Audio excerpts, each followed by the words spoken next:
Hello, and welcome to Roll for Resilience, a podcast with the mission to explore how we can use role-playing games like D&D and Final Fantasy as tools to facilitate healing and personal growth. I am your host, Effector of Change. My pronouns are he, they. I am a lifelong gamer and a licensed clinical social worker. On this episode of the podcast, I'll be introducing you to what I do in my day job, EMDR therapy. This talk was part of a mental health awareness raid train on Twitch organized by Ari is Here. So I'm going to be talking about EMDR therapy today. That is what I do, y'all. I am an EMDR therapist in my IRL day job.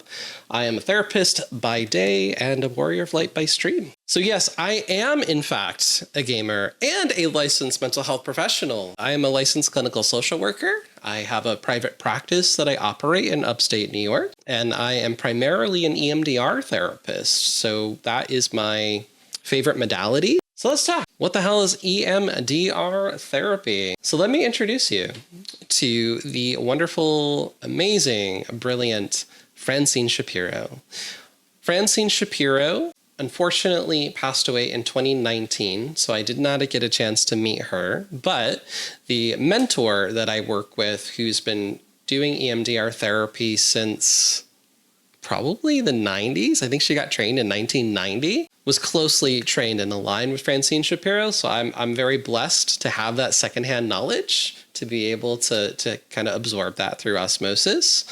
And let me read you a little chapter, a little story that Francine shares in her book. So it's called The Chance Discovery. Although the role of eye movement had been well documented in connection with higher cognitive processes and cortical function, and indeed had previously been identified as correlated with a shift in cognitive content, its use in EMDR therapy is based on a chance observation I made in the spring of 1987. While walking one day, I noticed that some disturbing thoughts I was having suddenly disappeared.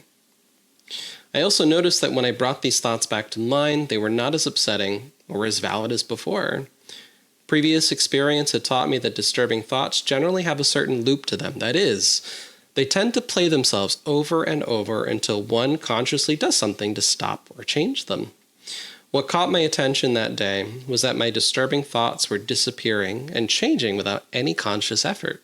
Fascinated, I started to pay very close attention to what was going on.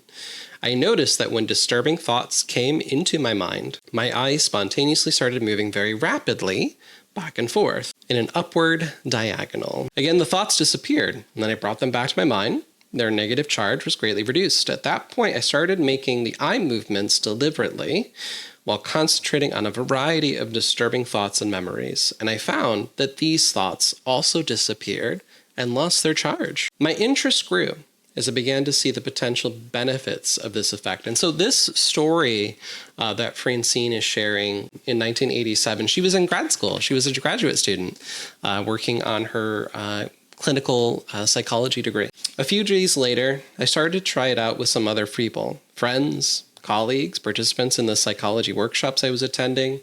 They all had a wide range of non-pathological complaints, and like the rest of the population, had a varying amounts of psychotherapy.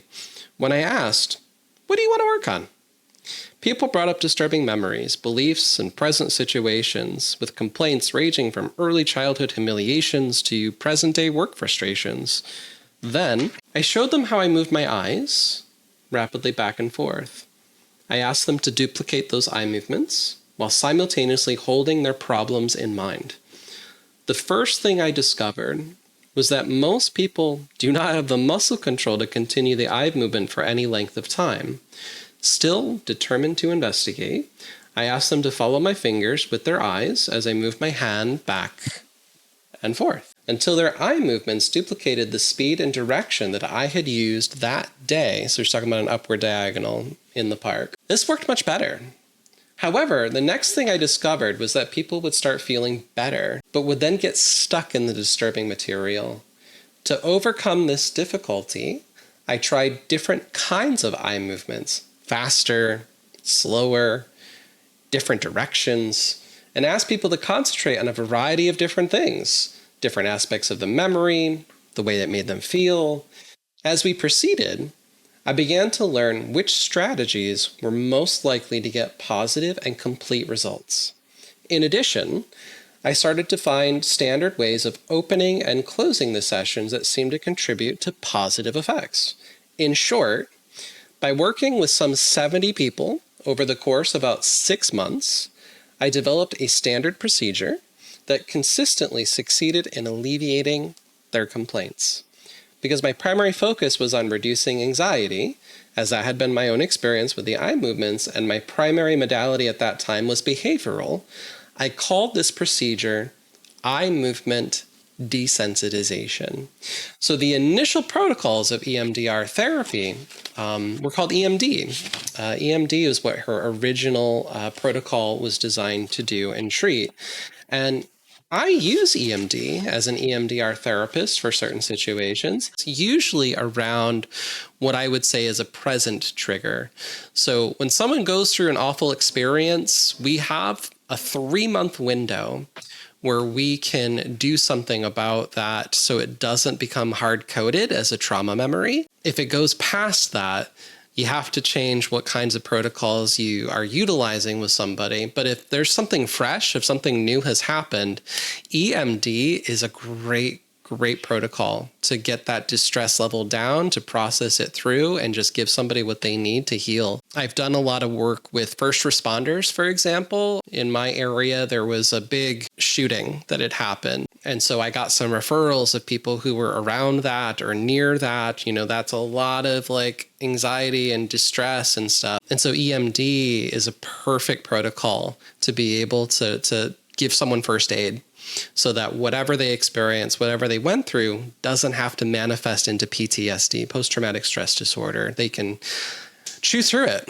utilizing those protocols. It's really amazing. I am a member of the International Association of the EMDR International Association, EMDRIA, but we have EMDR Europe as well. They are a separate organization, and some of the research that comes out of that group is so different than the research we have in the States. They're really innovative. They're really creative. I think part of it is when Francine Shapiro continued her journey into creating EMDR therapy, she created the EMDR Institute. So the EMDR Institute kind of had a chokehold on what procedures we use, what things that we did, ways that we utilize strategies. And so a lot of American innovation really had to follow line with that. Whereas EMDR Europe, they just were kind of like, we're going to do whatever we want.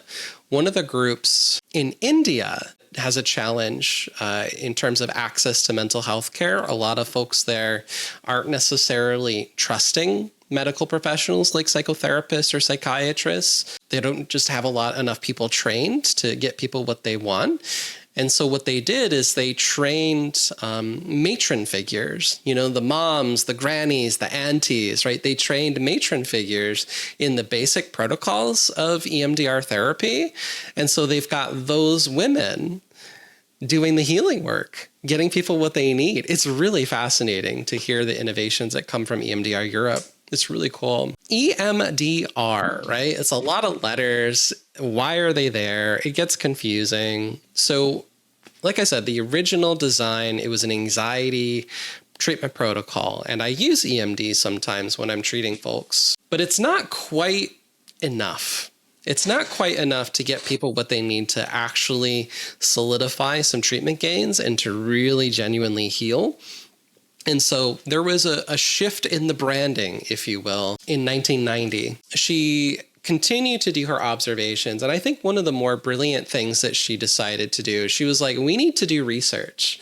We need to make sure that we have protocols, that we standardize the protocols, that we make sure people are doing the protocol correctly. And then we need to be able to correlate that with clinical trials. And so I believe EMDR therapy has had about 26 randomized controlled trials to demonstrate its effectiveness at treating PTSD. And then there's a few other research studies on other conditions like depression, bipolar, things like that. But she was really insistent that that was an important part of the design. And so in 1990, there was that big shift. There was that big shift where we went from EMD to EMDR. So the R in EMDR therapy stands for reprocessing. So the eye movement, right? She talked about that in her little chance discovery, is we kind of like, well, what is that? What's going on there? Desensitization, right, is reducing the anxiety or the distress related to a traumatic memory. And then the reprocessing, which is a big part of trauma therapy, is changing the meaning, changing the context. When we go through an event that's really challenging, that is emotional, it impacts our belief system. It impacts how we see ourselves. It impacts the world around us. It impacts how we see other people, right? And so through the reprocessing, we can change that lens. So instead of thinking, I'm not enough, which is a negative cognition I hear often in my work, as well as just in my personal life and what I see on Twitch, I'm not enough, right? That can be such a toxic belief, and that can impact so many decisions. It can impact our relationship, our jobs, our whole world. And to let that go, to just believe I am enough, is huge. I don't want to put down my colleagues, because we're all in a different place in our journey. And we all have different expertise and experience. I guess one of the things I can say is I can't be everyone's therapist. There are some people that I'm going to jive with really well, and we're going to connect, and you're going to see the healing happen.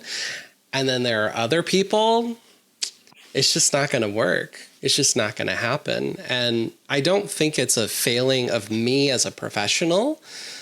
If there are people that I can't work with or it's not going well, I just kind of accept, like, I'm going to work with the people that I know I can, but not every therapist is going to be compatible with us. It's just how humans work. I kind of think about when you're finding a therapist, it's a little like dating, in the sense that you got to try it out. You got to get the vibes. And if it isn't it, go find someone else. If you've been working with the same therapist for a period of time, let's say, 6 months, a year, 2 years, if you're, doing long-term therapy with somebody, and you're not making any more gains, like they helped, they got you somewhere, but you're not really moving forward, you're not continuing to gain, you might want to consider trying someone else. There's only so much every therapist can do. I do get a lot of people who come into my practice because I'm pretty clearly marketing myself as someone who is an EMDR therapist. That's what I do. And so some people will come in and they'll say, hey, AOC, I tried that EMDR stuff and it didn't work for me. I don't like it. Or, I tried it before and it didn't help, right? I hear that often in my practice. And I think part of the challenge, this is no tea or no shade to Francine, but in the work that she was doing, when she developed her protocols, I'm assuming a lot of the people that were in those trials were very privileged people. They were wealthy people. They were people who had resources. They were people who had family supports. They weren't the everyday Joe Schmo people. And I treat the everyday Joe Schmo people. That's the people I work with the most. I don't work with a lot of people with privilege. I take insurance in my practice. I think it's important. I have a bit of a sliding scale. I have some people that pay me a much smaller amount in my caseload when, in private practice, because I think it's important and it is ethical to make sure that I do what I can to support as many people as I can in a way that's accessible and affordable to them. Not every therapist is like that. Not every therapist will even take insurance. It's hard out there. I know. Yeah, some people won't mesh with their therapist, and that's okay. It just is what it is. Privilege, right? So a lot of the people that, EMDR therapy was designed to treat are people with a lot of privilege. And that's part of, what we learn about when we get trained as EMDR therapists, is that there are conditions. There are conditions that we need to help our clients have in order for the protocol to work, in order for people to get the treatment gains they desire, to have the contentment of life that they want. And not having adequate housing, for sure, that's going to be challenging to process your trauma.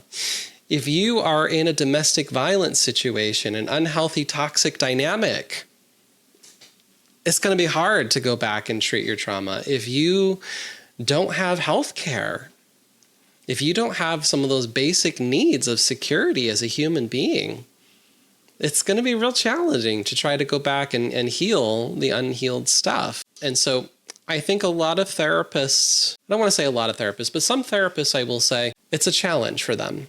If they don't have that experience themselves of, being disadvantaged, of being marginalized, they may not have it. And so my suggestion, try to find a therapist who talks about marginalization on their materials, on their website, someone who maybe gets a little of that experience. You might notice something different in the care.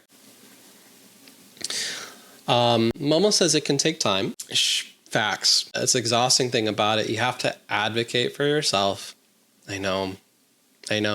Even with medical care, it's not even just mental health care. Even with medical care, I have so many people that meet their doctors and the doctors don't believe them. Oh, well, you just need to lose weight. Oh, I think it's just psychosomatic. I don't think anything's going. It's terrible.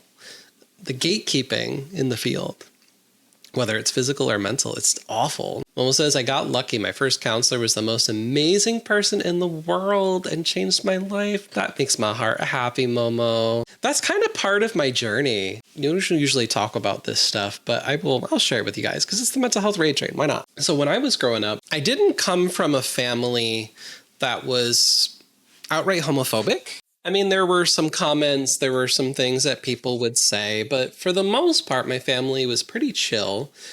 But I internalized homophobia, I internalized fear and shame, and I was worried about coming out. So I grew up with my grandma as my main parent. Both my parents were alive, they were around, but they didn't raise me. My grandmother did. And so when I was about to turn 16, trigger warning, we're going to talk a little bit about grief and loss. So if that's something you're not vibing with, feel free to lurk. Just going to give you that heads up. When I was about to turn 16, she died. She passed away. She had cancer, and it was devastating. It was an awful experience for me to go through that. I just felt really alone. I felt really disconnected. There was nobody there. And I was learning about online journaling at the time. This is the day of LiveJournal, if y'all remember LiveJournal. And so there was a memorial service for my grandmother, and I had taken a bunch of pictures, and I posted all the pictures on a journal website like LiveJournal. And it was great. And I sent that link to people because, I thought it was important to share. And then I had another account where I had been putting my stuff about my mental health. I wasn't doing great. I was putting stuff in there about my sexuality and just trying to come to terms with that. And I had some friends at school that I was sharing that with because after my grandma died, there was a period of about a month that I wasn't in school to try to deal with that situation. And so that's how I was trying to communicate, as I was putting things in the blog, and they were linked and I had no idea. And so I was staying with my aunt because there was this awful custody battle that I had to go through when I was 15, 16. So I was walking around, I was at my aunt's house, and I saw she had the blog pulled up, not the one of the pictures, but the one about my sexuality. And I had dumped some trauma stuff about family and my anger and resentment that every 16-year-old has. And so that was mad awkward. So I didn't have that outright homophobia experience in my family, but it was a lot to go through. It was a lot to deal with. And I didn't have a queer person that I could look up to. There was no one in my family I could talk to about it. I didn't have anyone at school I really knew. I mean, I knew a couple out kids. I knew a lot of closeted kids, but I didn't really have a mentor. I didn't have a person. And then I go to community college and I join gay club and I get an advisor. He's a career counselor, but he also had the role of being a regular counselor as well, kind of like a guidance counselor. And he was the advisor for the club, and he was gay, and he was amazing. He was so sweet. he was such an amazing guy. And at that point, I just had decided, I'm like, I want to be that. I want to be that person for somebody someday. And I've been that person for hundreds, if not thousands, at this point in my career, which is kind of cool. But that's how I got started in the field is, I wanted to be that person. I wanted to be there with somebody. I wanted to be able to pull someone out of where I was because I needed that. And I didn't have it. And I think the added layers of poverty made it really challenging to overcome that. I did not have the conditions at 16 to heal. Let me tell you, they tried to put me in therapy. No. I was so angry. I was so mad. It was not going to work for me. Bubble says, yeah, it's true. I mean, my first therapist was amazing, but she doesn't work with adults. And I was so sad about that. Yeah, that transition is hard. That transition is really hard, but it's such an important, healthy thing to be able to have a healthy goodbye. So I get it. It's painful, but at least you got to have that gift of what it's like to have a healthy goodbye. That's really important. Mom says some counselors have biases about certain conditions and refuse to treat them.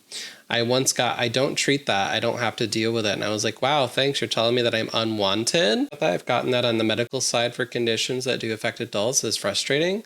On the counseling side is different because some people specialize just with kids.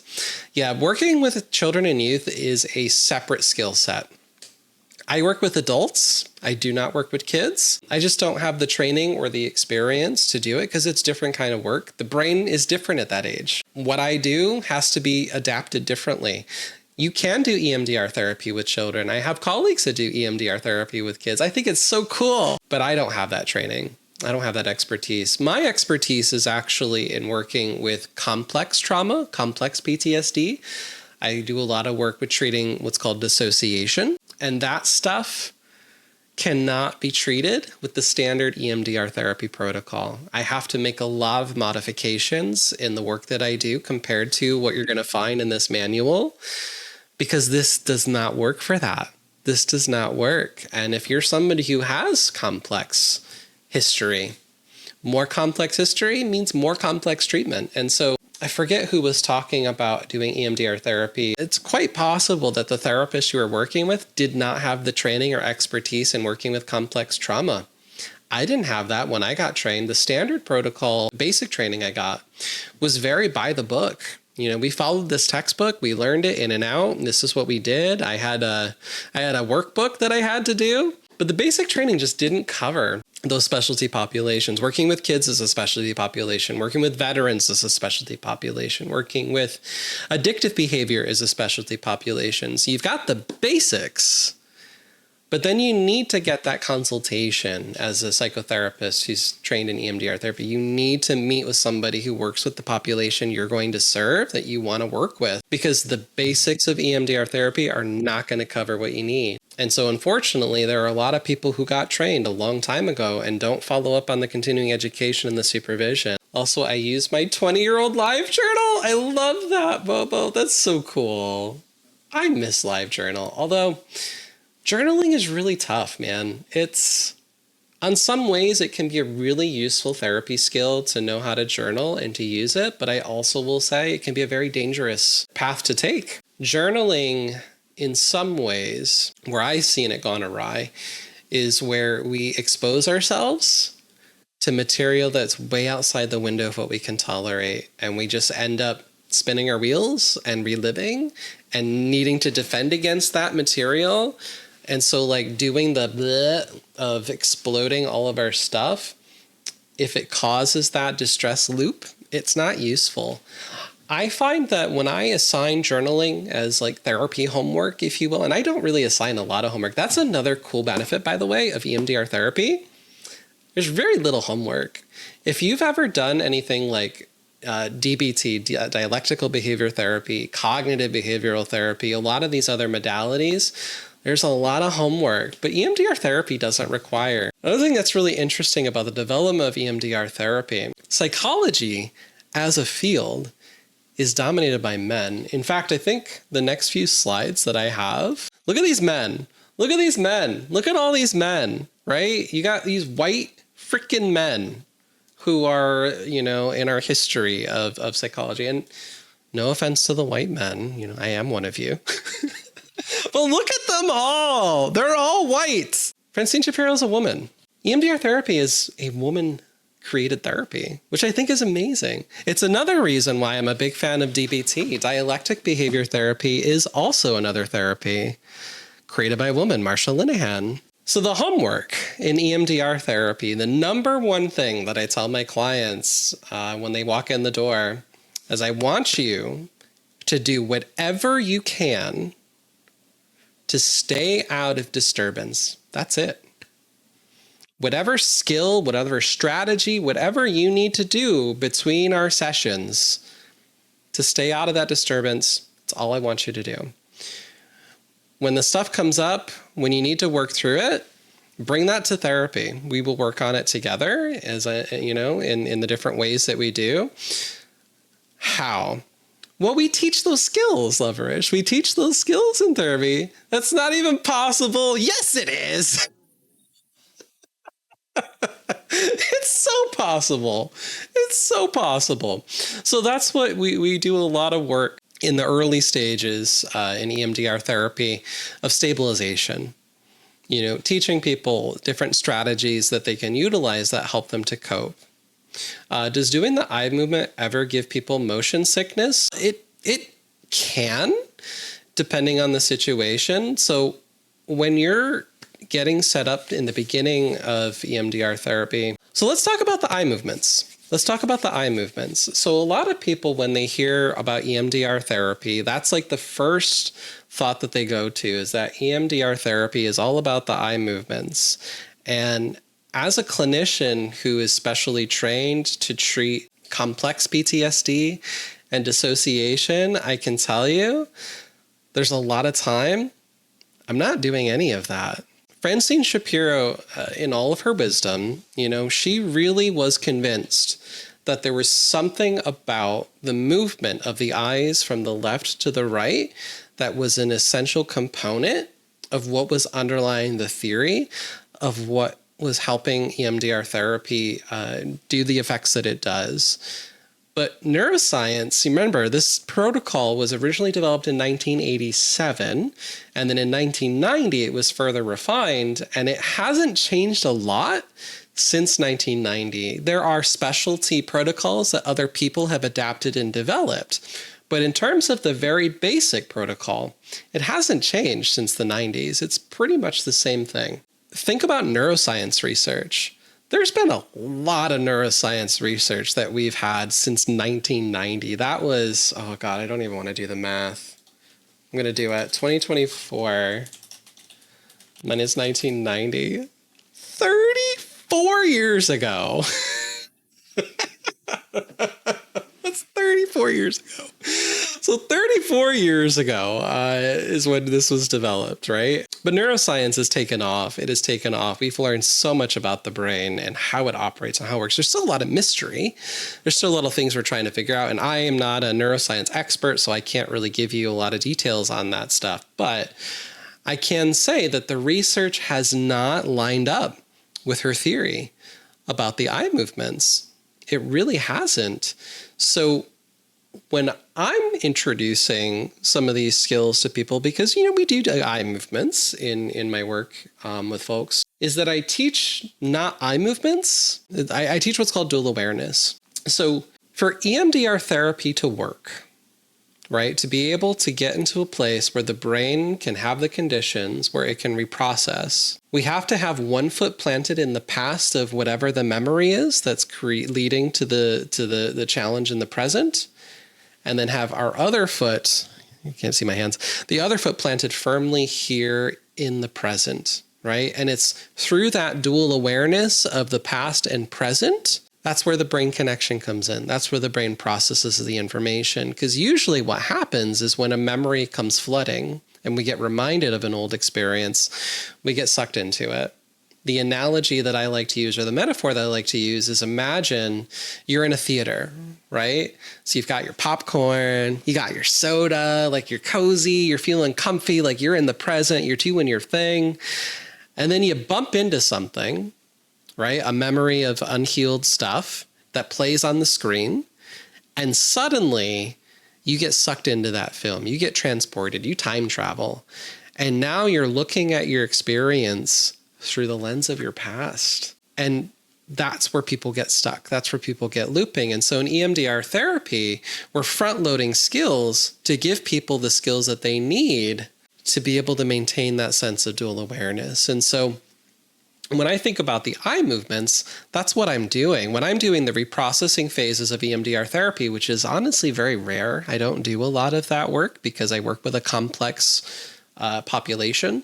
But when I am doing that work, that's what we're doing is I'm like, okay, I want you to notice, whatever the memory is after we've lit it up.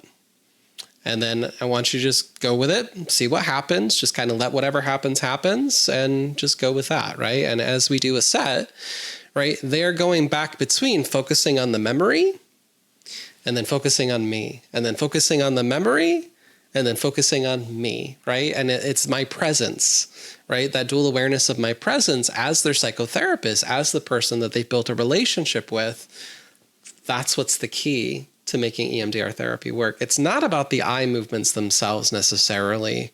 There are like YouTube videos of binaural beats, right? That go left, right, left, right, left, right, that you can access and find. There are, I'm sure, videos that will teach you the eye movements. There's a tool of a bouncing dot that goes back and forth, and it's not going to have the same effect as when you're actually sitting in the room and you're being treated with an EMDR therapist, because it's that relationship that you've created and built that helps maintain the dual awareness that you need. Plus, you've been working on the skills. And so there's a little bit of homework, but a lot of the homework is just learning how to adapt, how to cope, how to manage your stress. Lover says, binaural beats make my life complete. Yeah, some people find them really relaxing. Some people find them really chill. People have been doing drum circles as a part of healing since way before 1987. It was not invented. It was not invented by Francine Shapiro, right? There's a wonderful book. It's a heavy one. There's a wonderful book called The Body Keeps the Score, written by Bessel van der Kolk, who's a traumatologist. I think it was published in 2013. So it's not that old. It's about 10 years old now. But that's some of the stuff that he talks about, is how moving the body, rhythm, is so important to facilitate healing. It's a really cool book. One of the things that we're doing when we set up protocols in EMDR therapy is we're doing a lot of preparation work in the beginning of psychotherapy. I use bilateral or dual attention stimulation to do two different things. There's two different tasks I'm trying to accomplish.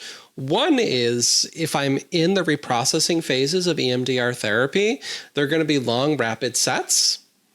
And you go for a while, and then you stop, and then you check in, and then you're seeing like, all right, where did your brain go? What are you noticing right now? What's in this moment? And as long as it seems the brain is doing what it's supposed to do, you just keep going, and you just let the brain associate and do what it's got to do. But a lot of the work I'm doing is more in the preparation phases, phase 2 of EMDR therapy, which in my opinion is the golden standard. That's what you really want to be doing in EMDR therapies. You want phase 2. Phases 3 through 7 often get applied inappropriately, too fast. They rush people, and it doesn't work. It doesn't work. And then people get jaded and people get upset. And I'm hearing some people in the chat talking about having that experience where EMDR therapy was not effective because the readiness was not in place. Your therapist had not adequately probably prepared you because they didn't know how to do it. So phase 2 is what's really important. So in phase 2, when I'm doing the bilateral dual attention, it's slow, short sets, right? And all we're trying to do is we're trying to take that little smile that someone's experiencing and brighten it, really link it into, really work on getting that connection going. That's what's really important for me is, figuring out, okay, well, what form of dual attention is going to work. For some people, they want eye movements. And so you test it together and you say, all right, does that cause any discomfort? That does cause any pain? And so if someone's reporting to me that they're experiencing motion sickness, if they're experiencing any kind of pain, if anything like that's happening in the moment in the room, we're not going to do that. I stop immediately. And any EMDR therapist will do the same. We're trained to look out for that because that's not what we're trying to do. And so if that happens, then we find another method. So if eye movements isn't going to work, we can do tapping. So I sometimes will do that on like the top of somebody's hands where I'll tap back and forth, or I will tap myself and the other person will do the butterfly hug and they'll tap along with me. Or I can do the knees, or we can do sound. So there are beats that you can get and you can change the speed and the flow and you can get the sound going. There are buzzies that you can get. I didn't bring them. There are buzzies that make the buzz, buzz, buzz, buzz, buzz, buzz. You can put them in your shoes. For kids, they have, I don't know if you've seen them. They're these like seesaw kind of chairs and you have the kid go back and forth. You could use a freaking slinky, right? What's important is you have the relationship with your therapist and together you figure out what works for you. Everybody's going to have different ways of processing.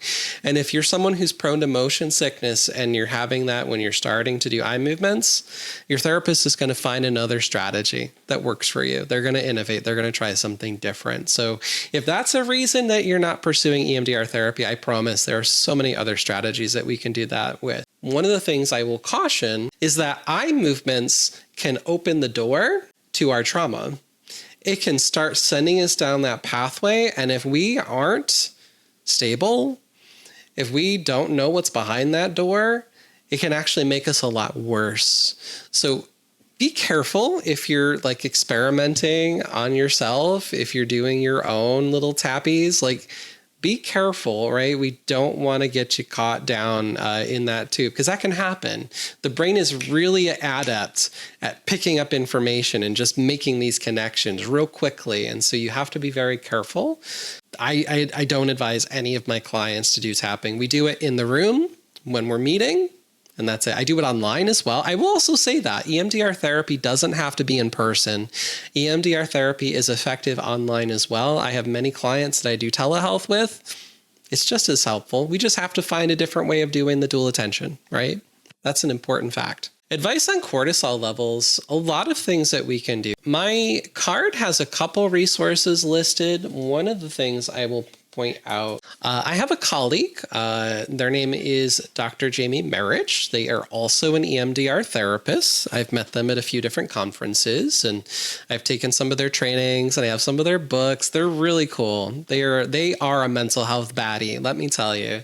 And Jamie on their website, traumamadesimple.com, has a whole series of videos that they put up on YouTube. I want to make my own series. I just have to film the content and edit it and post it.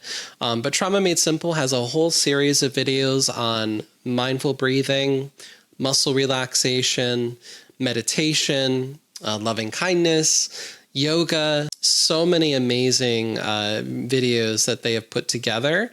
And so I think it's a really good resource to check out. That and the other one I use a lot is Insight Timer. Has a lot of amazing resources as well. It is the only free mindfulness app out there that I've been able to encounter. So I also highly recommend that one as well. Basically, taking care of the body takes care of the mind. Being able to breathe, being able to exercise, being able to sleep. All of those are really important strategies to managing that. Is recent trauma addressed differently from old trauma? Yes. The protocols that we use for a recent traumatic experience are very different than the protocols we use for a long-term memory. What is trauma? Does anybody have a definition of what they think trauma is? We got to talk about trauma if we're going to talk about EMDR therapy, right? Shitty. Yeah, that's a good one. That's a good definition. It's shitty stuff. Yep. Anyone else? What else you guys got? What is trauma? Best explanation. It's just shitty. Yes. For me, it's about breaking the cycle of machismo and violence, no matter what it takes. Let's go. Let's go. Something I have from different sources, a memory that has a strong physical negative reaction. Absolutely. Absolutely. What is trauma? Anything that can harm your brain. Emotional damage. That is trauma. You're right. An event that causes lasting adverse effects on individuals functioning from mental, physical, social, emotional, or spiritual well-being. Yes. Joe says trauma is just like physical trauma from an old injury. It's reoccurring pain that's still very real, even if dulled. Precisely. So trauma originally comes from the medical world. And they use it in the medical world, right? If you're in a car accident and you have an abrasion on your arm, that's trauma to the body, right? If you fall and you hurt your back, that's a trauma to the body, and they talk about that. And, they have physical therapy and occupational therapy and all sorts of things that we do for the body. Trauma, from a psychological standpoint, is exactly that. It is an unhealed wound from an experience that we went through. I can safely say that most people here wouldn't like me 15 years ago, and honestly, that's what keeps me going and working and being a better person. When you can look back at yourself and you have that feeling of cringe, that feeling of like, man, what was I thinking?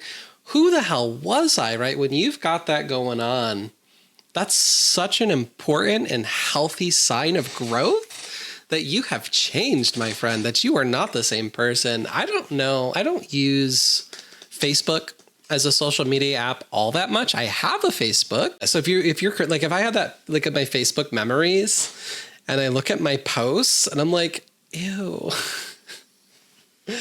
Ew, Effector. You're so gross. You're so toxic. Why would you say that? It's disgusting, right? That's great. That's such an important part of growth. And I think that's what people get caught on when they get called out, when we challenge them, when we ask them to make a change and they get defensive, is because they're not willing to cringe at their own bullshit. If you can just cringe at your own bullshit, you can just move forward. It's so important. I 180'd in a lot of my personality and behavior in my mid to early 20s when I started going to group therapy. A lot of people change a lot in their 20s. Do you know why people change a lot in their 20s? There's a biological reason. In our brain, we have what's called the prefrontal cortex. So here's our brain, okay? So you've got the wrinkly parts, right? Especially where your forehead is. This is called your prefrontal cortex. That's the part of your brain that is responsible for executive functioning.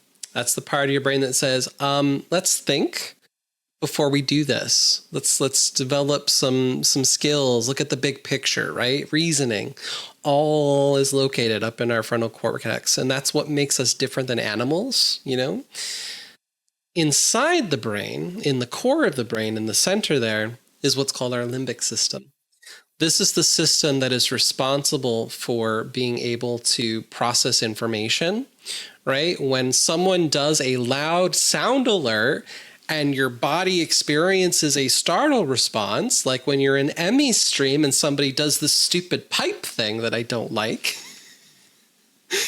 that sensory information signals down into your limbic system, and then your limbic system tells your body what to do, right? To react to that information. Even further down in the brain is what is in our brainstem. That's where our pain receptors are, right? And so those are the things that our brain does that we don't really think about. Our brains develop evolutionarily over time.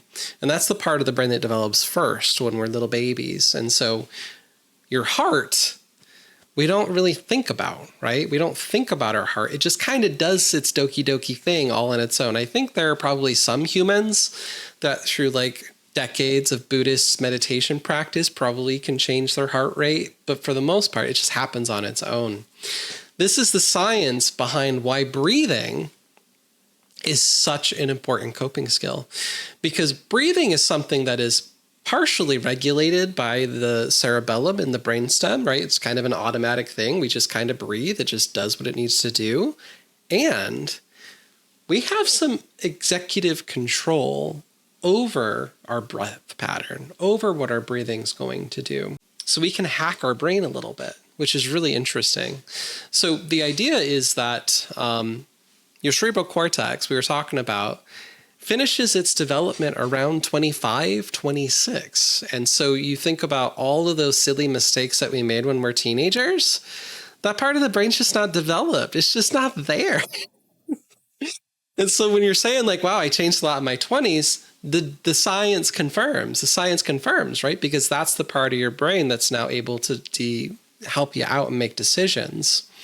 Unfortunately, though, that part of your brain may not always be in contact with the limbic system, with the emotion center of the brain. So children that grow up in traumatic environments where they're experience neglect, they experience abuse, if you take a look at the brain scans, you'll see that there's this tissue in the brain called the corpus callosum. It is the membrane that separates the cortex from the limbic system inside.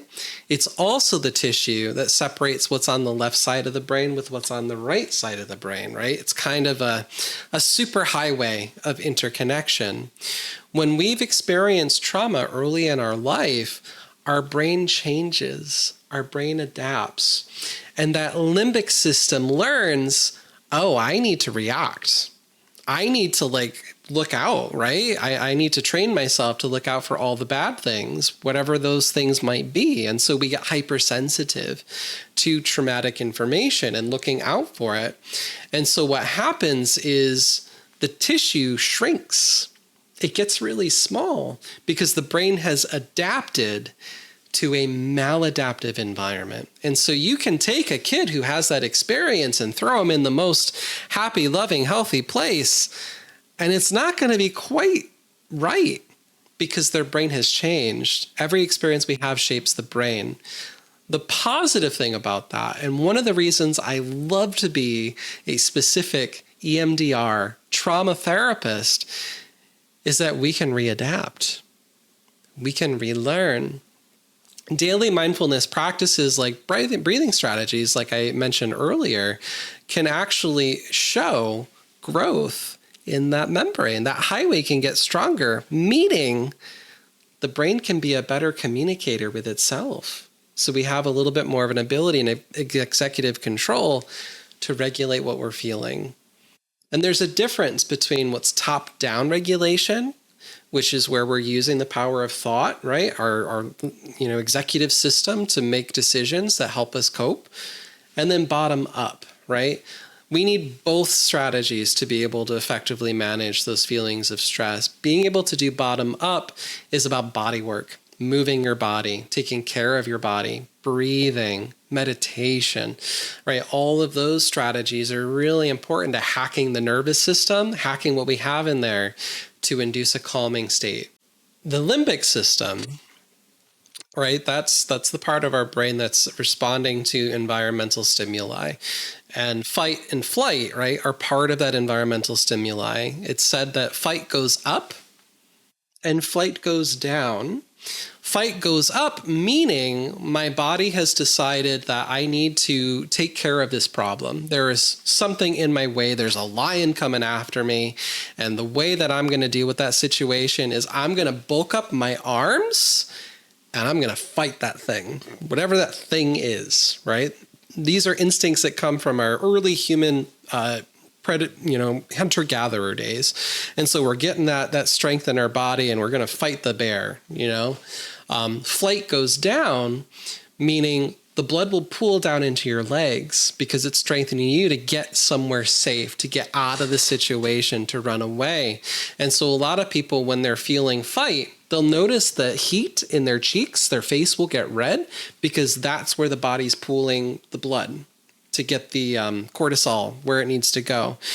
When people are feeling more the flight side of things, they'll feel the blood pool drain. They'll feel cold. They might even faint, especially if they have like a blood pressure thing going on. But that's the goal, right? The body's just trying to adjust and survive. And the limbic system's like, we're in danger. We better figure this out. Freeze is a different category. Freeze is the place we go to. So I use this concept called the window of tolerance, right? So there are things in life, stressors that we can go through, that we can experience, that we can manage. Someone cuts me off in traffic. Someone's taken too long at the grocery store. Someone shares with me bad news, right? There are things that I can manage within my window of tolerance that are annoying, but I wouldn't necessarily say they're traumatic, right? I can deal with them. Then there are experiences that fall outside that window of what I have the current capacity to manage and to resolve and to deal with, both with internal resources of what I can do for myself and the environment around me, right? Both of those pieces are important factors when it comes to, is this traumatic or not? We need to have those resources to be able to manage those things. And if information and experiences are falling outside that window of tolerance, you've got one of two places you can go. You can go to the place of what's called hyperarousal. So this is the fight or flight, right? Where we experience the panic, we experience the sadness, we experience the anger, we experience like the big experience, whatever it is that it's coming through. Whereas other people might go to the other side of that reaction of what's called hypoarousal, the shutdown, the disconnect. The brain is just like, I don't know what to do. And so like Chris is saying, it is kind of like brain lag, right? And so the brain goes to the shutdown mode and it doesn't know what to do. I will also add that there are other options. There are other ways that we respond to the distress that we've learned how to adapt and cope. One of those is to fawn, right? Where we look to the environment. We look to someone to rescue us. We try to get them to help us. Or we go to the people-pleasing mode. That's something I've experienced a lot in my work with people, is noticing these patterns of life where they become overly apologetic. They become overly attuned to other people's wants and needs. And then they're coming to me because they're just so unhappy with their life. They're just so unhappy that their needs aren't being met. And part of it is because that's how they've had to adapt to their trauma. They had to appease an angry parent, a parent that's abusing alcohol, a parent that isn't capable of regulating themselves. And so they've kind of functioned as the adult so early in life that now in their adult relationships, it's just a mess. It's just a mess. And you know, we gotta work through it. That's the concept I think about. It's the window of tolerance. And so a lot of the work that I'm doing with folks is I'm trying to make that window more robust. I'm trying to help people strengthen that window of tolerance. And I don't do that by exposure therapy, right? I don't say, okay, clients, give me the list of your 10 worst life experiences, please. That's bad. That's bad practice. In my therapy practice, if someone's seeking services with me and they go onto my website and they want to request an appointment with me, I collect their contact details and I collect a very basic, like, hey, why are you reaching out to me? Right? That's all I ask for. I don't give clients a clinical information survey of all their history and intake questions because that's needless exposure to the material that's outside their window of tolerance. And I'm actually going to re-traumatize somebody by having them fill that out. Whether they know that or not is another question. It was one of my first discoveries in this career. I worked in substance abuse. And so I did a lot of substance abuse intakes where people would come in and we had to do what's called a biopsychosocial, right? Where we have a history of where are they coming from? What's their family like? What's their social life like? What's their employment history like? What's their substance use like? What's their leisure time like? And all of this is related to figuring out the diagnostics of their substance use disorder and how severe it's gotten, which then informs the treatment plan of what we do to address that. And some people were rapid returners where they would come, they would go to detox and rehab for 30 days. They'd come back to the community, they'd relapse, they'd come back. And we're talking, heroin, bath salts, like all of the things that are really hard to kick. And I would notice that people would come in and they'd go through the biopsychosocial because it's just something you have to do over and over and over again. They kind of get used to it. And there would be like a story that someone is telling me of these awful things that they experience with absolutely no emotion, absolutely no affect.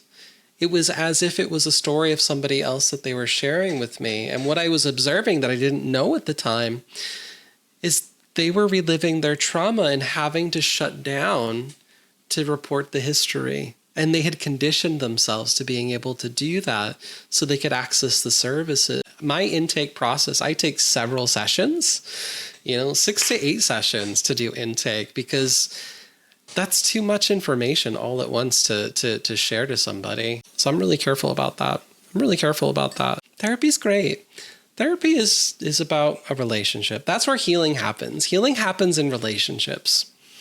And if you don't have a good relationship with your therapist, it's okay. We find a new one. Another cool benefit in getting access to therapy is a lot of employers that you work for have what's called an EAP plan, Employer Assistance Program. Most employers have one, and so that is free therapy that you can access. Usually it's time limited, so you can get about 6 sessions, but you can go see a therapist, for whatever you got going on. You don't need insurance. It doesn't even need to be billable. You don't have to have a diagnosis for that service. But check out your employer's policies on EAPs. That's another hack to getting connected to therapy. I think as a therapist, it is a difficult balance on self-disclosure of what you share and what you don't. And it's different for every client. There are some things, details about my life I will share with a client. And there's a lot of details about my life I won't, because it's never my role to have therapy be about taking care of me. I have a lot of clients that would love to take care of me if given the opportunity, but it's not what the work is about.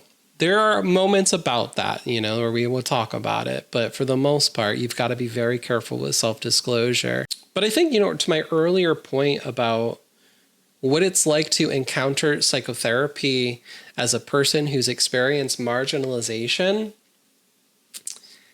you need to find a psychotherapist who's comfortable with self-disclosure. If you're a person who's experienced marginalization because you're queer, because you're gay, because you're Black, because you're whatever, fitting under those umbrellas, you're not going to work well with a client or with a therapist who's a blank slate. It's not going to work for you. You need to have somebody who knows their relationship with things and can self-disclose appropriately with you, because that's how you build that bond. EMDR therapy is a 3-pronged approach. It is past, present, and future. We do all of that all at the same time. Some psychotherapies out there, I will call out cognitive behavioral therapy and dialectical behavior therapy, because those are the two I'm really familiar with. They're more focused on coping skills in the present, right? And just doing your worksheets, doing your handouts, doing your whatever, right? And this is not me saying there's anything wrong with that. I think it's wonderful to have our coping skills and to be working on those things in the present. But EMDR therapy as a whole encompasses this understanding that it's those unhealed things, those wounds, those traumas, right, that shape our perspective of the future. When it comes to trauma, when it comes to PTSD, what's similar feels like it's the same. If you've ever had the experience of imbibing a little bit too much in your 20s or teens with alcohol, and you just have these bad memories about tequila, for example, and anytime you get near tequila or you smell tequila and your body just gives you this gross, icky feeling, and it's no, that's poison. I'm not going to go near that, right? Your brain conditions to these experiences to protect you. It's the same thing with unhealed trauma memories. Someone had asked earlier, is there a difference between a recent trauma and what we do about it and an old school trauma? So I'm going to answer that now. I'm sorry, I totally forgot, but I'm remembering it now and I'm getting to the point. We have 3 months. When a tragic event happens, when some big event goes on, we've got 3 months of lead time where we can do some work with that. That memory is not hard-coded. We can do some movement. We have some things that we can do to process the experience by being around people that care about us, by being able to just have an environment that works well, by using our coping skills, right? When we are able to breathe and process things, we've got 3 months to get through it. If we're in a stressful environment, if we don't have support, if we don't know what to do, if it's world-shaking traumatic stuff that we just can't, right? Then unfortunately, if it lasts past the 3 months, that information gets hard-coded and gets locked in trauma time. And so what the brain does with that experience is just like the tequila, it's going to say, let's say it was a car accident, right? You bashed your car and like it was really scary and really awful, and you didn't really have the opportunity to process that experience, right? Anytime you get in the car, your body's going to freak out. Anytime you drive by the road that you crashed, you're going to have that knee-jerk gross reaction. Sometimes when you're turning on a TV show and there's somebody driving, maybe you have a reaction, right? Any piece of that memory that's unhealed, the image, the feeling, the sensation that you had, the running track belief of the moment, right? All of those pieces have an opportunity to link into the unhealed raw traumatic information. And then body and brain are going to do what they need to do to defend against that. And so that's where the avoidance comes in when it comes to PTSD and trauma, right? Is we're avoiding those things that are outside the window of tolerance of what we can manage. And so we have this idea in EMDR therapy that it's that unhealed stuff. That's what's causing our symptoms. When we represent, unless it's an organic condition, depression does have some organic elements to it, and, changing our body chemistry like medication, diet, exercise has an impact on those symptoms. However, many mental health symptoms that we experience, we believe if they're not organically caused as EMDR therapists, it is the result of unprocessed traumatic information. It's stuck in the brain. We didn't have the tools to get through it at the time. We don't know what to do about it now. And so we've just kind of, swept it under the rug and tried to pretend it didn't exist or happen until we bump into something similar, right? We smell the smell. We see the thing. We have an experience that leads to a sensation or feeling that's familiar to that unhealed wound. And now that whole memory network can light up. And the farther and farther we get away from the event, the more fragmented that experience becomes. And so a lot of people, by the time they get to me, I just have panic attacks for no reason. I just get really depressed. I have no idea why. It's always a reason. It's always a reason. And 80% of the time, it's trauma. It's unhealed trauma. It's these wounds. It's these experiences. And you don't have to have PTSD to have unhealed wounds that you could benefit getting healed through something like EMDR therapy. So that's part of the work when we're working with somebody in EMDR therapy is we're trying to figure out and identify what are those formative experiences? What are those things in the past that are coloring how they look at the present, how they look at the present experiences. And we work on the present, right? We work to desensitize the triggers. We work to stabilize. We do all of the things that we need to do to help a person live a better life in their present.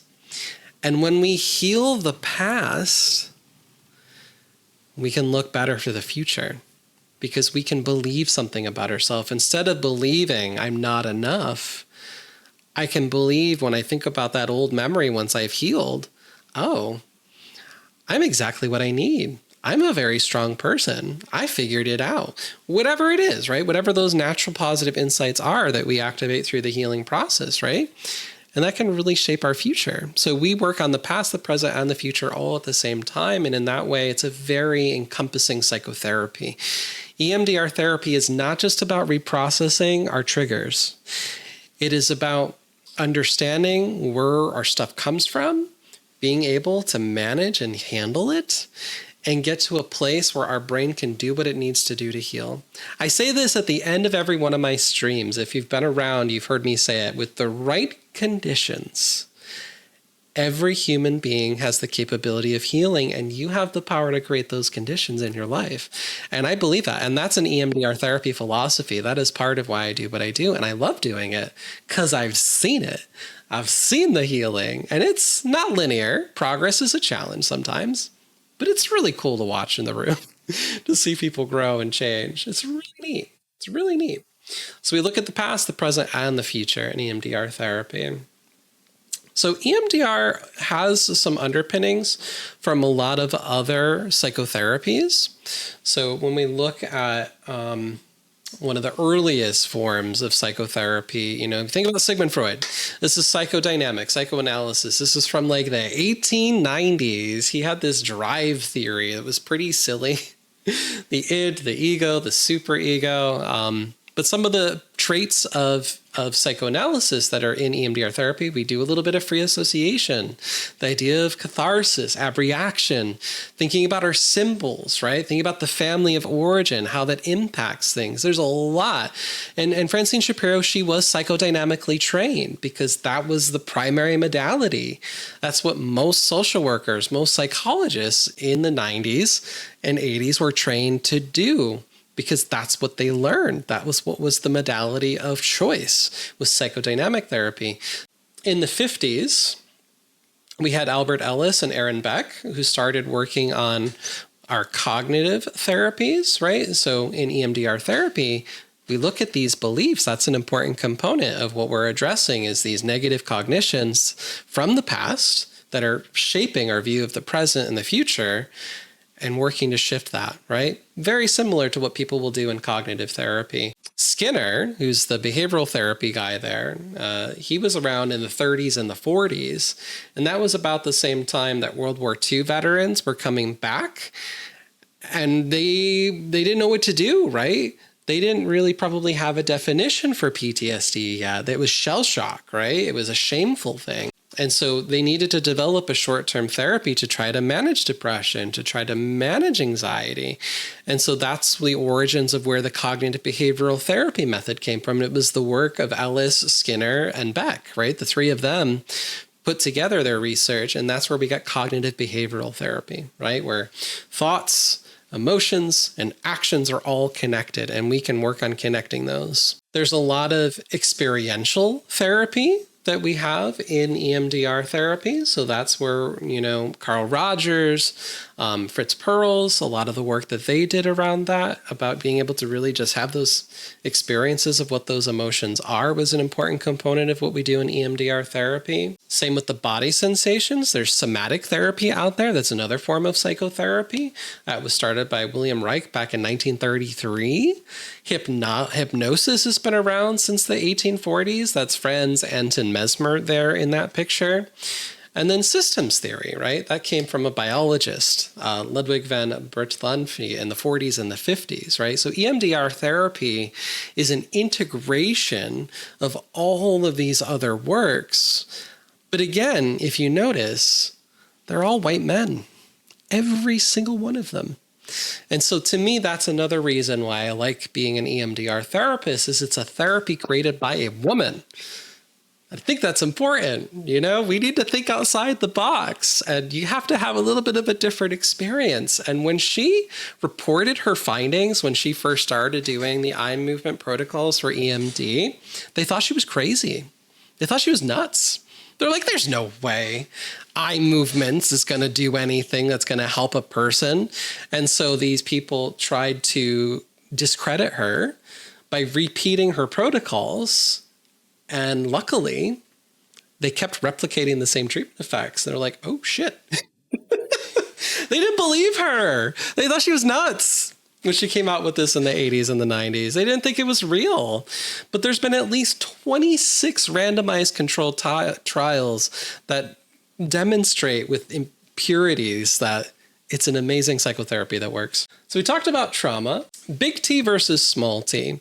So big T trauma is like major life-shattering events. If you look in the DSM-5, which is the diagnostic manual from the APA, it's things like sexual assault, actual or threatened death, right? Those big, like, life-shattering experiences that we go through, those are considered big T traumas. So small T trauma, I just want to clarify, those are those little slights, those little moments that we experience. And a lot of people I work with, typically, they might have a big T in their history, but that's often not what's contributing to the dysfunction. It's the peppering of small T's throughout the lifespan that gets them caught up because they chain together. Small T's are something like, mom doesn't pick me up at the softball game, and now I'm left embarrassed and alone. Nobody wants me to be on their team at gym class. Is there something wrong with me? This person doesn't answer the phone when I call them anymore. Do they not like me, right? Those little small T's get peppered throughout the lifespan, and that's often what I see presenting in needing treatment is how do we get through some of those things that have shaped our worldview, our self-esteem, how we see ourselves. And I do a lot of work on uncovering that attachment work with folks, especially since I work with a lot of LGBT folks, right? We experience any form of marginalization, right? You experience small T's every day of your life. I will clarify that small T's are also different when we're young, right? When we experience things at an early age, what's terrifying to a toddler is not going to be what's terrifying to an adult, but it doesn't mean it's not going to have an impact, right? And so a lot of times we will discredit our own experience. We will minimize our wounding because we have a cluster of small T's that we think, well, it's not as bad as someone else. I wasn't this didn't happen to me. But I'm telling you, those small T experiences are just as foundational to our personality development and just as warranted for treatment as the big T's. You don't need PTSD to benefit from psychotherapy. So big trauma is that unhealed material, right? The past is present. That trauma gets locked in trauma time. There's the image, the sensations, the feelings, the sounds, the meanings, all of it kind of gets clustered. The idea of processing these experiences in EMDR therapy is we let go of those emotions and sensations. I don't need to remember the fright in my heart of that car, right, running into in the winter time, about to hit the deer, if I've processed, because I'm aware that I'm not in danger right now, right? I'm okay. I'm here in my house, right? But when that information's not healed, right? We time travel, we go back and we start feeling the panic. We start feeling the anxiety when we get behind the wheel if it's unhealed, right? And so the idea is that once we've healed, once we've gotten to the other side of it, we can remember the car accident, right? When we go through EMDR therapy, we can remember the different facts about it, but we let go. We let go of all of that old information we don't need. We change. We really do. Joe says, I definitely have small T's from the past, but I just realized this relates to why I mentioned I needed that laugh earlier. Because the small T's from recently have added up. They do. They add up and they have just as much of an impact as the big T. The DSM doesn't count them. You can't have PTSD according to the diagnostic criteria if it isn't a big T, which I think is bullshit. I think that's untrue. I've found that those relational traumas contribute so much more to the unhealed presentations I get in my office compared to the big T stuff. They add up. What are we doing in EMDR therapy? Here's the things that I do. This is what I do every day. I teach skills. I teach coping skills. I validate skills. I do a lot of DBT skills, right? Whatever the hell is going to work, whatever somebody needs to help them manage and learn how to regulate their emotions, that's what I'm going to teach. That's what I do a lot of in my work of preparation with folks, is giving them coping skills. So that's what I spend a lot of my time doing, is just teaching those coping skills and helping people regulate and process what happens in the moment, the stress du jour, but ultimately give people what they need so they can really build that window of tolerance we talked about, so they can manage things. And I often do that by focusing on the positive. When someone comes in, I'm going to ask them about their weekend. When I see that light of a thing that they're excited for, I'm going to ask them to tell me more about it. And if I'm really, really confident, I might ask them to tell me how they feel about it. That's when I ask that question. I don't ask that question typically when someone's experiencing a negative emotion. Usually I might clarify, it sounds like you're getting upset. Let's talk about it, right? But when someone's feeling something good, when someone's noticing something that's lighting up, that's making them happy, excited, joyful, whatever it might be, I want them to notice that. I want them to pay attention to that. And I want them to really effectively build that muscle to manage to handle that piece, because that's going to prepare them for the work. If you can handle feeling good about yourself, then you can handle your trauma. You can handle your trauma any day. You can handle anything the world throws at you if you can feel good. That's where I start, is I teach that. I teach that. I teach that there's a difference between feeling calm, stepping into that relaxed sensation, and shutting down. We know how to shut down. We know how to turn it off. A lot of people learn how to adapt that way. We don't know how to feel calm. What is that? I teach that skill. When I'm doing history with folks, I'm working to identify the events that, kind of have shaped that present view of where they're at, where they're coming from. I take a lot of notes that I may not ask clients about, that I will talk to them later once we've done more preparation, when I feel more confident that I'm not going to poke information outside that window of tolerance. And then, at some point, we may choose to digest that maladaptive information, reprocess it. The goal of EMDR therapy is so that someone can have the contentment in their life that they desire. That's all. That's all we're doing. We're not just reducing symptoms. It's a full psychotherapy that leads to improving the ability to love, to bond, and to excel. That's words right out of Shapiro's book. EMDR therapy is an amazing, amazing psychotherapy. It is innovative. I like to think about, when I'm thinking about like teaching skills and preparing for healing, is we want a buffet. We want a buffet of options, choices, different seasons, different hats. You need a whole ass buffet to be able to select from. Having one or two skills that work is good, but that's not enough for me. I refuse to take someone into the reprocessing phases of EMDR therapy if we're both not confident that there's a buffet, there's a menu of choices of what people know how to use that works for them, that keeps them out of disturbance. Like I said, that's the only homework I'm giving in EMDR therapy. Stay out of the disturbance.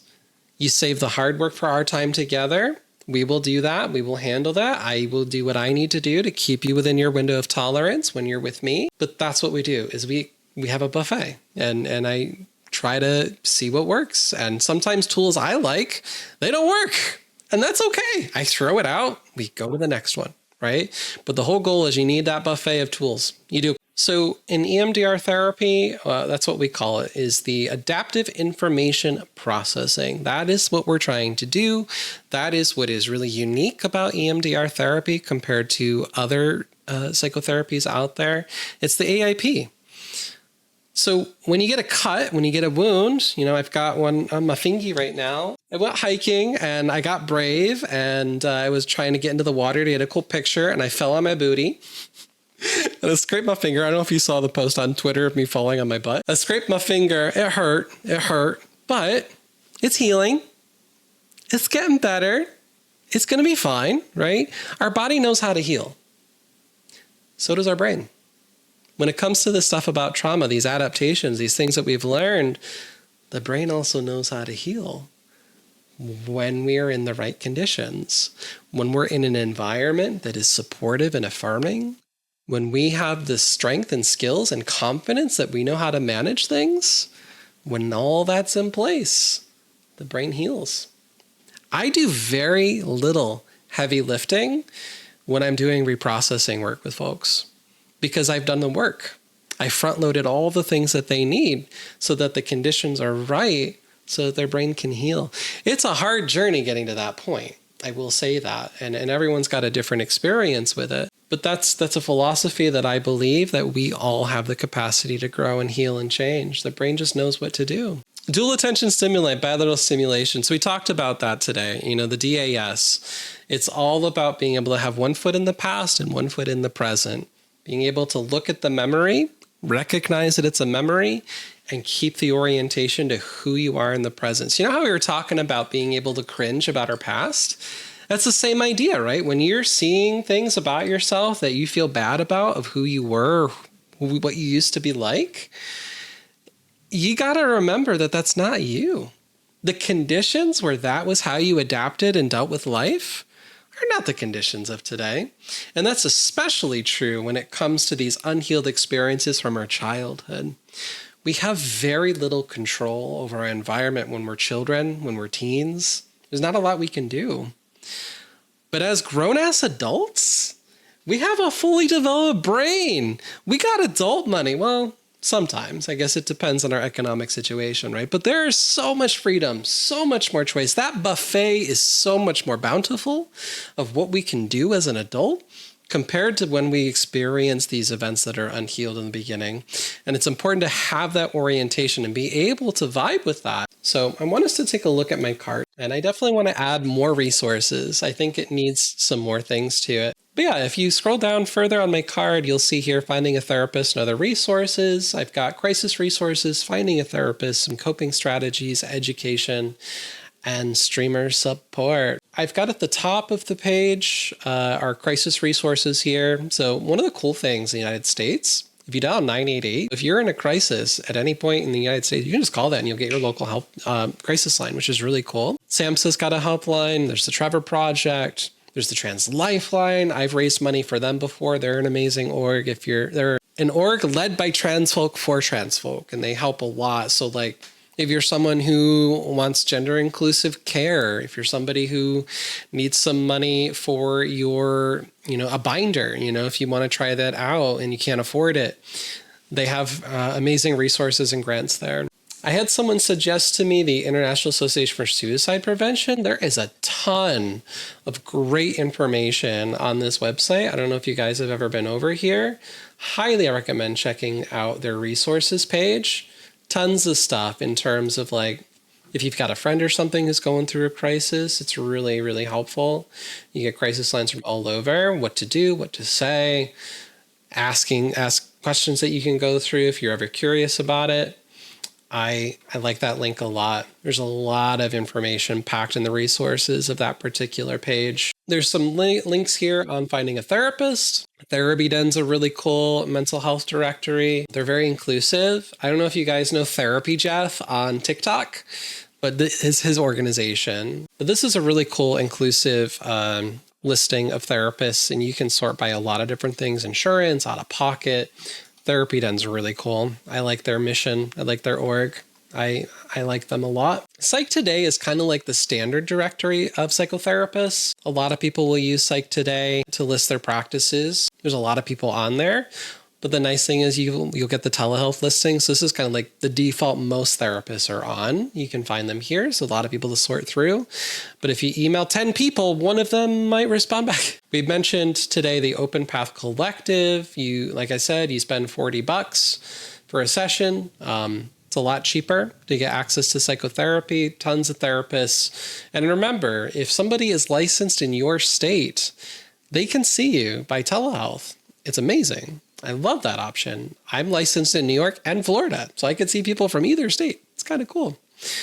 If you are interested more in EMDR therapy specifically, EMDRIA has an international association, and you can find a therapist anywhere in the world on this thing. They're amazing. There's a lot of information about EMDR therapy just in general. If you're curious about it, feel free to check out their website. They have a lot of good content. But yeah, you'll find lots of therapists, and you can sort typically any of these directories. You can sort by insurance plan, modality. Some of them, I just signed up for a new insurance program myself, and they allowed me to put sexuality and gender and like all of those pieces of marginalization, so you can better match with someone who might be a better fit for you, which I think is cool. I hear ads about BetterHelp. How do we feel about that? BetterHelp. That's what I say. BetterHelp. They mistreat their therapists. They underpay them. They hire unqualified professionals. They steal your personal health information and then sell it. And then they don't provide adequate care. BetterHelp.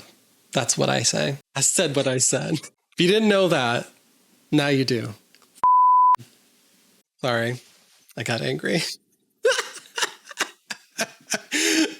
They dominate the market. They have so much money. They're a venture capitalist thing. It's the evil corporation of mental health. They're just trying to make money. Yes. Yes. They are a monster. They are a monster that needs to die. They email me all the time. They send me requests on LinkedIn all the time. They're so aggressive. I seriously hear ads from them on every spot. I know. And the problem is those people on the podcast, they don't know. They don't understand what they're endorsing is a terrible, abusive program that takes advantage of people and doesn't give them what they need. I feel bad because I'm sure there are people out there who have benefited from working with BetterHelp. I'm sure there are people that have had connections there, that have had some healed experiences, and I'm not trying to shame anybody for having those experiences. Like, your experience is yours, that's great, but they take advantage. And I don't stand for that. I don't know anybody who understands how they work who will stand for that. They're awful. They're an awful company. Inclusive Therapist is another website that I would recommend. So again, like I said, if you're a person who's experienced marginalization, you don't necessarily have to match with someone who matches your identity, but an inclusive therapist is going to understand the importance of self-disclosure in psychotherapy. And they're going to be able to be a little more comfortable about it and be able to do something. As you can see, I want someone who has cultural knowledge. I want someone with a specific language. I need someone with certain office facilities, right? They think about all of those things in their listings, and they make sure that they do that because you matter. I love their website. I love their tools to find folks. Latinx therapy is a directory. There's South Asian therapists. There's the International Therapist Directory. And I could put more and more on my card if I wanted to. There's tons of them out there if you just do a little bit of Googling yourself. But I just want to throw that out there, that there's so many cool directories out there. If you're looking for a therapist and the one that you're going through isn't giving the results you want, try another one. There's a lot of people out there in the field. You just got to find them. And not everyone in private practice is good at marketing their practice.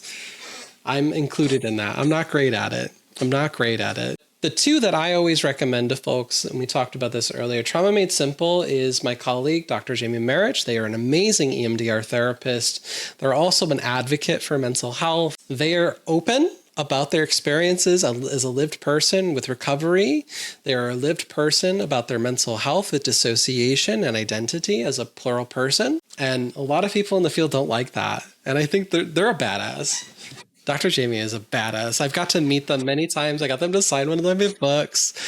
They're kind of one of my therapy heroes. I will admit it. I have a little bit of a parasocial like of this person. We got to go to the EMDR conference that was in DC in the fall, and we had a meetup of LGBT EMDR therapists, which was amazing, and Dr. Jamie was there. And one of the things we got to comment about is on the conference app, there was a forum, and there was a group of Christian EMDR therapists and getting together and basically talking about conversion therapy.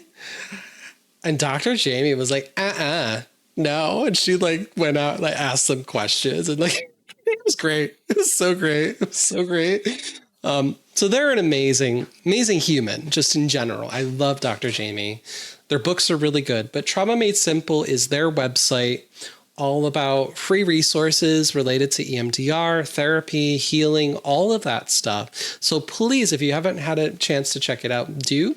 This particular tab that I have linked is the Mindful Living Coping Skills series that put them on the map on YouTube. So you'll find different breathing videos, muscle relaxation, all of the things related to, remember we were talking about top-down processing and bottom-up? These are really good concrete bottom-up skills that I think would be really helpful for anybody. They also have a yoga series if you're into that. Please feel free to get a look. And there's other resources as well. If you're interested in what the hell does an EMDR therapy session look like, everyone's going to have a different style. Every therapist is a little different. But Dr. Jamie has some videos that they've done. If you want to see what the 8-phase protocol looks like, you can go check that out. They have it listed on their website, which is kind of cool. Insight Timer is another plug I want to give as a resource. This is a free app. It's the only free one out there of sleep, anxiety, and stress management. There are exercises, mindfulness resources. It is amazing. I use this tool. I need to get better at using it every day. Feel free to download this. All the other ones cost money, and there are paid features of this app. I think there's classes that you can take and things like that. But as far as I can tell, this is a free app. It is amazing. I love it. I use it, and I highly recommend it. And then in terms of education, here's just some information about mental health, just some general stuff. Take This as a cool org. A lot of people in this raid train link to this because there's just an abundance of resources and materials on their website. If you are a streamer and you're ever having a conversation about mental health, this is a great one to have as part of your help command or find a therapist command, whatever command you choose to use. Definitely consider adding that as a resource. NAMI's great. I've got the TTRPG Safety Toolkit on here. If you're interested about utilizing safety tools in tabletop gaming, we talked about that in my podcast. Had some amazing guest stars for that, so feel free to go check them out. Oh yeah, and we did a talk a while ago about burnout and managing burnout. So if you're interested in that talk, I need to get it uploaded to my podcast, but there's some information there. And then we also have the RTS bot from Guardians Mental Health. Real-time support. So you can add that if you're a streamer and you want to have a bot that can give resources out and stuff in your stream live in the moment that anyone can use at any time. RTS is great. Guardians Mental Health are amazing. They are doing their own mental health stuff this month. They're a pretty cool organization. They're a nonprofit. And they're local to me, which is really cool. I had a good chat with the CEO when I went to PAX. He's a cool guy. He's a really cool guy. His name's Joe. He's nice.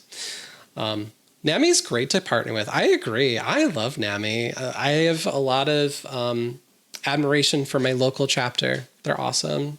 I have Guardians bookmarked ever since you brought that up in a VC. Good. Yeah, Guardians are great. So that's my card. That's what's on the Find a Therapist page. And I'm adding things as time goes. Obviously, all my socials and stuff are linked there. But my primary reason for having my card is I want people to have these resources. If you are a streamer, if you run a community, if you're a mod, if you're whatever on this Twitch space, if there's anything on my card resource-wise that you see that you like, steal it. Copy paste it. You don't need to credit me. Whatever's on here, if you like it and you want to add it to your whatever information, you want to add it as a command, I don't care. Steal it. If you want to just link to my card, you can do that too. I don't care.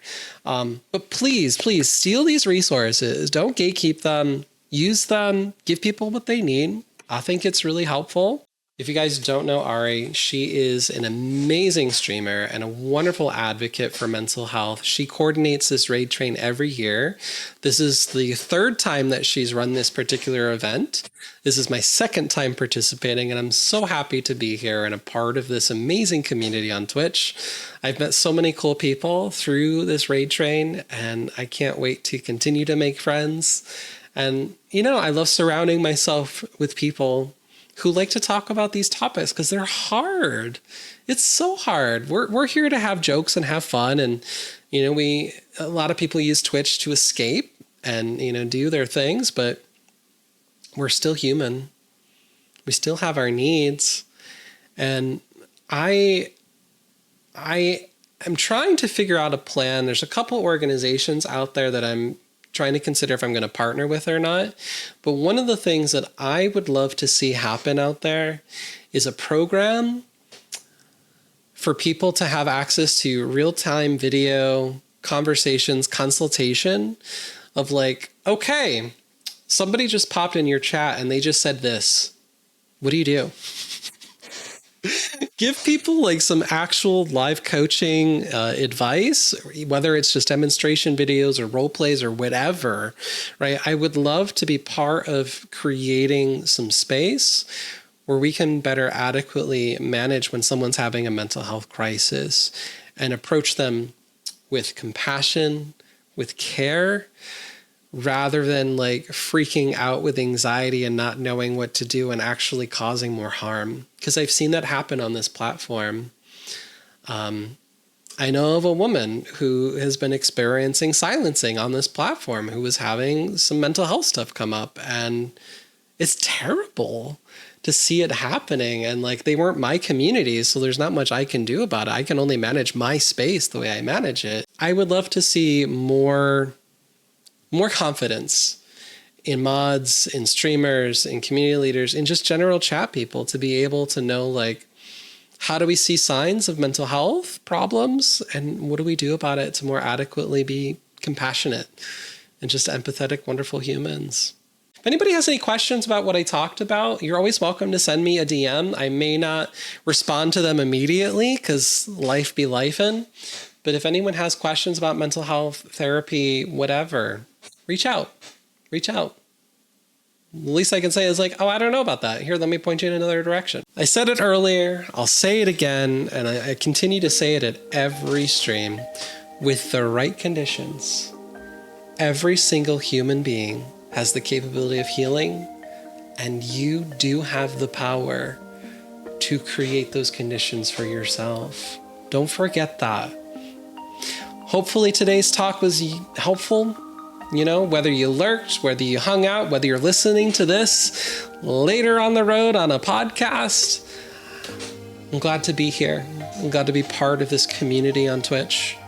And I will see you all next week, if not in the raid train. Bye, everybody. Thank you all for joining for yet another episode of Roll for Resilience. I'm Effector of Change. You can find me streaming on Twitch at twitch.tv/effectorofchange. And if you'd like to support my work, feel free to drop me a coffee at ko-fi.com/effectorofchange.